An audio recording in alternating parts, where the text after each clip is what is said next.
नमस्कार, आप देख रहे हैं न्यूज 24। आपके साथ मैं हूं अखिलेश आनंद। इस बुलेटिन की शुरुआत करेंगे सहारनपुर की खबर के साथ, जहां पर दंगों के बाद अब कर्फ्यू में ढील दी गई है। वहां पर अब हालात बताया जा रहा है कि सामान्य हो रहे हैं।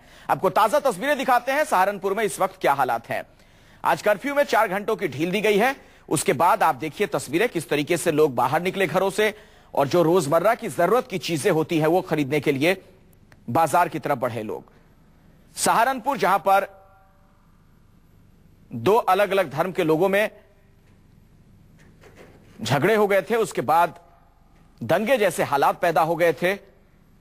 4 लोगों की जान चली गई, कई लोग जख्मी हो गए थे, अरबों की संपत्ति जलकर खाक हो गई थी। वहां पर प्रशासन की तरफ से कर्फ्यू लगाने के बाद अब कर्फ्यू में ढील दी गई है।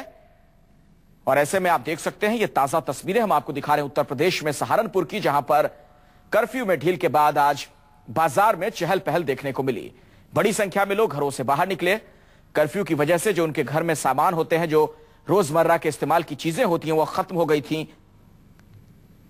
लोगों ने खरीदारी की। यह तस्वीर आपके सामने है सहारनपुर की। आपको बता दें कि जमीन के एक टुकड़े को लेकर इस विवाद की शुरुआत हुई थी। 2 संप्रदाय के लोग आपस में भिड़ गए थे, उसके बाद हल्ला हंगामा हुआ, हालात तनावपूर्ण हो चले थे। तो जाहिर तौर पर ऐसे में ये तस्वीरें सुकून देने वाली हैं कि अब एक बार फिर से जिंदगी पटरी पर लौट रही है। हमारे संवाददाता शिवांग माथुर सहारनपुर में मौजूद हैं। सीधे मैं आपको उनके पास लिए चलता हूं। शिवांग, सबसे पहले जरा ये बताएं इस वक्त क्या हालात हैं और आसपास की तस्वीरें भी जरा दिखाइए तमाम दर्शकों को। अखिलेश, हालात इस टाइम पहले से कुछ बेहतर हुए हैं। धारा 144 लगातार 3 दिनों से यहाँ लगी हुई थी। आज उसमें कुछ ढील दी गई है। जो कर्फ्यू इम्पोज किया गया था शहर के ऊपर, उसमें सुबह 10 से लेकर 2 बजे तक का जो समय था वो नए शहर के लिए तय किया गया था कि उसके अंदर आप शॉपिंग कर सकते हैं या जो जरूरतों का सामान है वो खरीद सकते हैं। और 3 से 7 मैं आपको बताऊं जो टाइम है निर्धारित किया गया है पुराने शहर के लिए।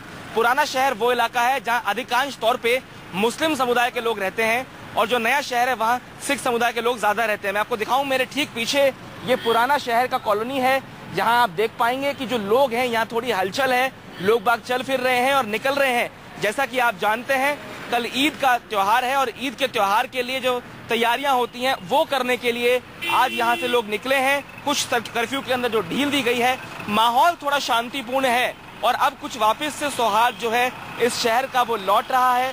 थोड़ी देर पहले हमने यहाँ के जो एसएसपी हैं उनसे भी बात की थी और डीएम से भी बात की थी, तो उन्होंने कहा कि माहौल में जो पहले तनाव था वो कुछ कम हुआ है।